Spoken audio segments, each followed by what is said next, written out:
think, yes, you can hear me. I can hear me.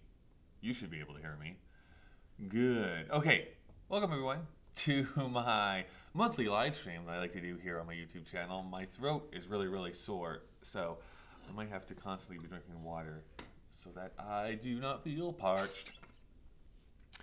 Someone was just talking with me here, so sorry, this is going to be so embarrassing. Come and watch. So I don't really have much of a plan here today, to be brutally honest, but I did want to just connect with some people who decide like they want to show up here on this beautiful Saturday evening, I suppose now, at here in Calgary. There's a few different things that I am working on, and there's a few different things that I am more than just a little bit scared about. So I don't know how many people saw my last video. Nobody, based on the views that I saw on it. I am so classy. Anyways, I was just saying that if you saw my last video where I was talking a little bit about Hank Green and his book, An Absolutely Remarkable Thing, and at the very beginning, I was like, I'm kind of scared because I am going to go bankrupt in a couple months. Not really an over-exaggeration. So that's what I'm dealing with. I don't want to really be a bit of a downer, but money is definitely something that I'm freaking out about more than I would care to at this point. So I'm hoping, I have enough hope in my brain and in my heart that things will just work out. I'm trying a bunch of different things, and we'll see where this goes. Who knows? I don't know. I can tell that somebody is watching, so if you want to notify me who you are, you can say hello down in the comments. We can start doing some questions back and forth if we want to. I am going to open it up here as a question. The one person that's watching here so far, but hopefully some more people are going to join us here in a moment, is I'm always so curious about which videos people like the most. I know that part of the reason that I don't do very well on YouTube is the fact that I am very not distracted.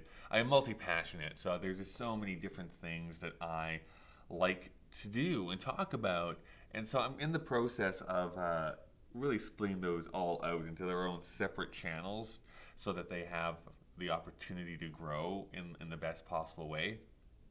But when you want to talk about like pop culture and current and movies and stuff like that, but you also want to talk about bisexual themes, and you also want to talk about mental health, and you also want to talk about musical theater, and you also want to talk about pro wrestling, and you also want to talk about, I don't know, current events and judges being confirmed to the Supreme Court. I mean, all that stuff I could continue to talk about on this channel that I do, but it seems very you know,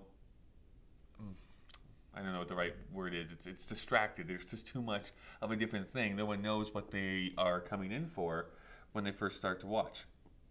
So I'm trying to figure out ways to make that a little bit better for people that are coming on and are new, and et cetera, et cetera, et cetera.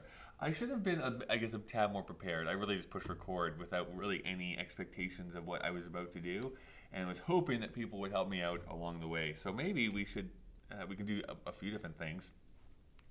It's very easy to go and grab my Trivial Pursuit game if we want to start to ask some questions. But I'm curious about what other people are up to here. It's coming to be Halloween time, and Halloween, even though I really dislike dressing up, like I really dislike dressing up, it's just not my thing. I feel uncomfortable the entire night if people force me to do it. So I much would rather just skip that and just eat candy, which is basically every day for me. Don't dress up and just eat candy. But at the same time, I really like that Halloween is like this spooky time of month, that we really embrace horror really well. And so it gives me an excuse to start delving into more horror films. I want to be very particular. Horror films. If I slur that too much, it sounds like I'm talking about something very naughty. And one of my favorite horror films of all time is Halloween. The original Halloween that John Carpenter made is, I think, so good for a couple different reasons. One, I really dislike slasher films that are really just there so that the killer goes and kills a bunch of people, and we're supposed to find the deaths kind of funny, and in a way, the audience is expected to cheer along the murderer. I'm just not down with that. I know, make fun of me as you will, but I'm just not down with that sort of thing. So, I just noticed I'm not seeing a preview of myself. So hopefully people are seeing me. Are people seeing me? Is this not actually streaming?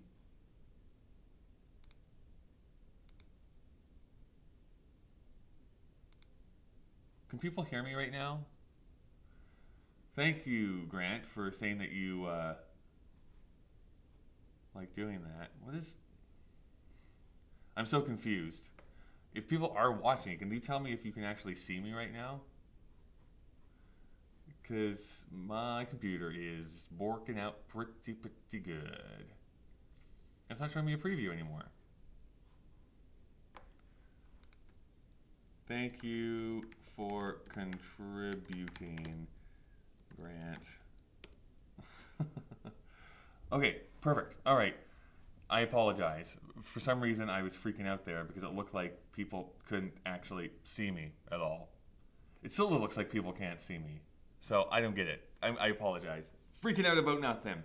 I was trying to tell you that I like the movie Halloween. And Halloween, like I said, you're not supposed to be rooting for the killer, but also more than that, it's one of those things where it's one of those movies that I think set up a bunch of tropes that like every other horror movie follows. But for me, that's enjoyable. That it was so influential to other films. But there's this a very specific sequence, and I'm essentially ripping this off from Roger Ebert because he mentioned it in one of the reviews he did during Siskel and Ebert. But it does horror and expectation and suspense really, really well, which is you have this spoiler alert for a movie that's what 35 years, almost 40 years old, I think at this point. I think it is 40 years old. So spoiler alert for a movie that's 40 years old, which is you have the main character sitting in this closet. He's really scared, and there's the killer, Michael Myers, who's like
Let's see if that works. Can you see me again?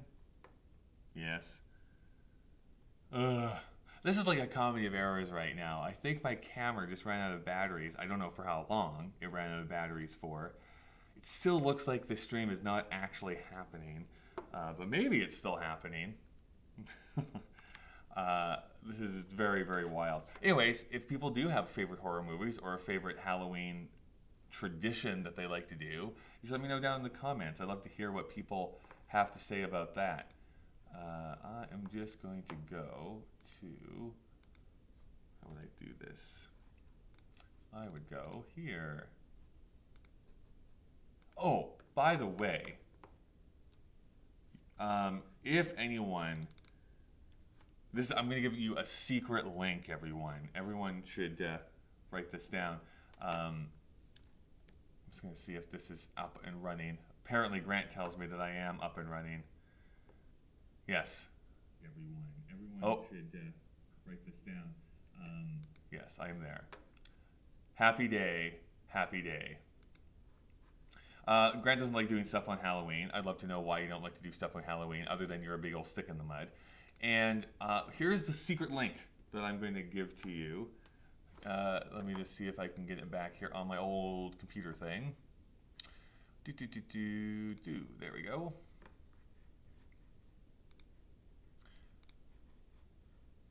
I think, let me just make sure that this works.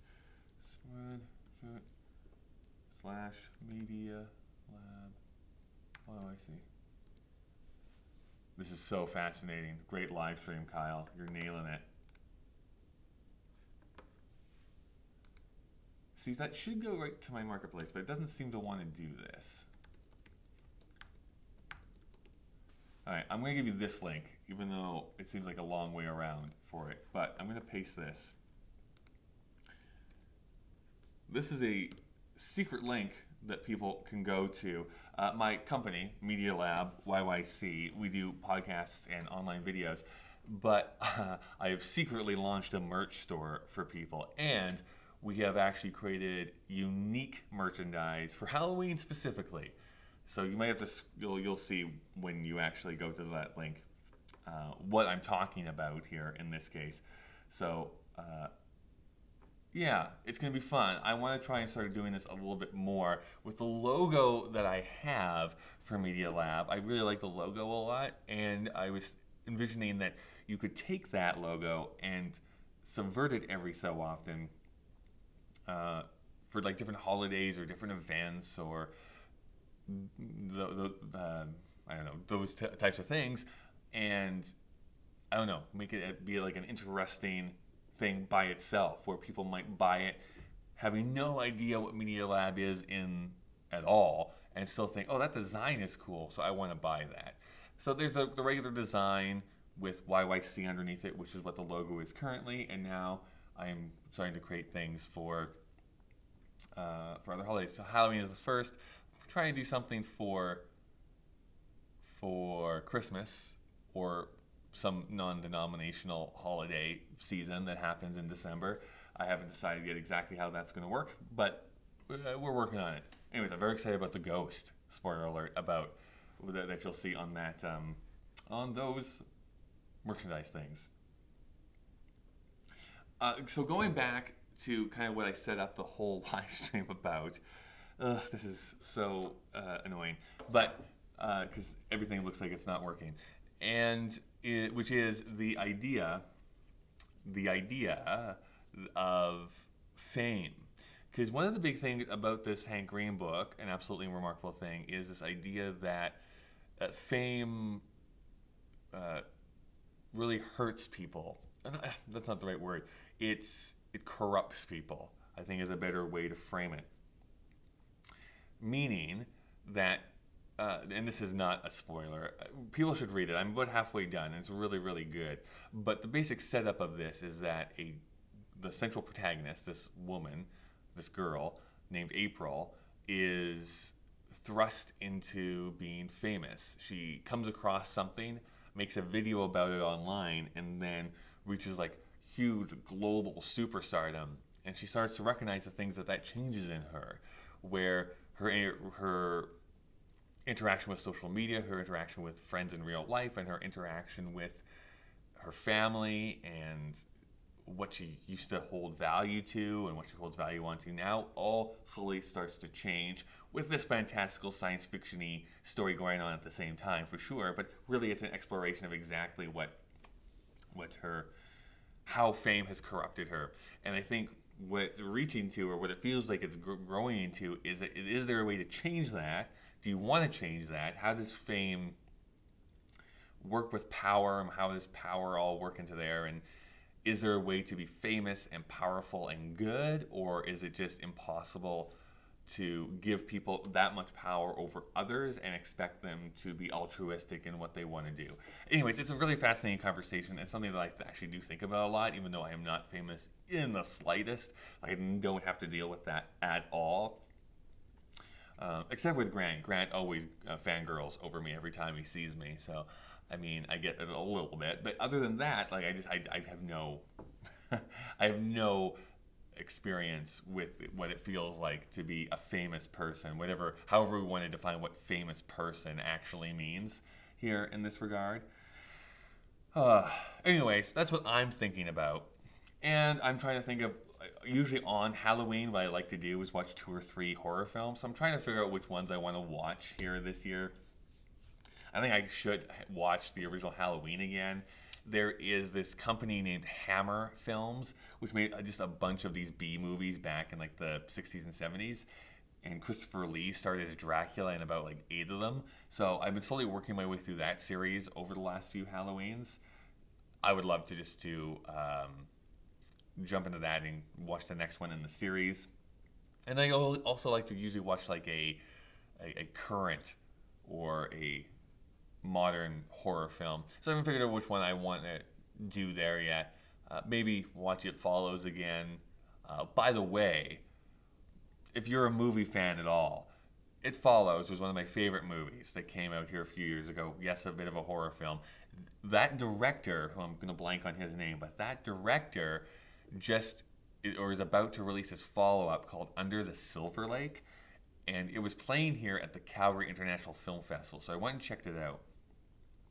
And if you have watched It Follows, if you think you understand what his like tone is and the way he likes to work with, like just like the feeling that It Follows is, it is like 1,000% different in Under the Silver Lake. It is like bright and colorful and satiric and like over the top and crazy. Like, it is just a very different movie from what It Follows is.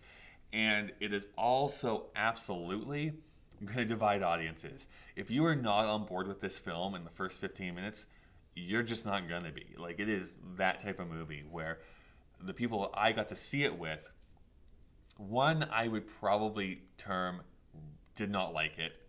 I really liked it. And then there's another person who was kind of in the middle, who was like, there's things I liked, but there's a lot of things I didn't like. Like, I don't know. I don't want to spoil like anything. I went in basically blind. I knew who was in it.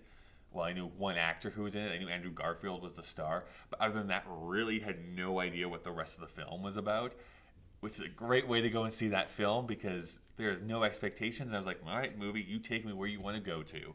And it gets into some pretty crazy areas. The filmmaker's definitely pulling from a lot of influences. There's a lot of references and allusions to old Hollywood. We're talking like the Hitchcock and earlier eras. And then has elements of like film noir and surrealism, and in some cases like a slapstick comedy. Like it's pulling from a lot of different things, and I think for a lot of people it will just feel like it doesn't add up to a whole lot. For me, I think it actually is a lot to say on our current culture, and I could talk about for months. It feels like, but it's I don't know, it's good. I really liked it, but also I totally understand if you hate it. It's going to be one of those movies. I always forget if I'm saying your name properly, but Tuan really likes the picture of the dog behind me, which is probably the scariest thing in this room, to be honest, other than my crippling anxiety.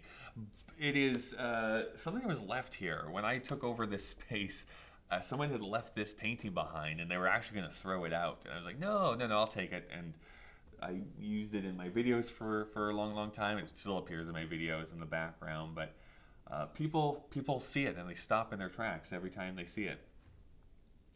And then Grant says, maybe I will watch The Witch. I've had it available to me for months now. If you've not watched The Witch, again, it's one of those movies that seems to be somewhat divisive. I think more people like it than don't like it. I'm one of the people that really liked The Witch, like, quite a bit. It is also, though, it deals with something that just really creeps me out a whole lot, which is weird to say, because as an atheist, you would think that, like, demon possession shouldn't affect me, and yet it really affects me. It just really creeps me out to such a degree. Satanism and all that kind of stuff, it just really, I don't know, it freaks me out and I don't like it. But I like this movie. It deals with it in a really interesting way. It's actually, Grant, you might actually like it a little bit more being an actor, only because, for me at least, there's some sly, it feels like it's a Shakespeare play. In many ways, they have a very specific language that they're using in this film, and so it feels like Shakespeare meets a horror film kind of put together. Trekkie Fulshay, am I saying that right? In the comments says, I plan on watching Mr. Boogedy and Bride of Boogedy, fave movies from childhood. I have no idea what those are. Are those made up movies? Are those an actual film? Mr. Boogedy. Boogedy. Oops, if I could spell properly.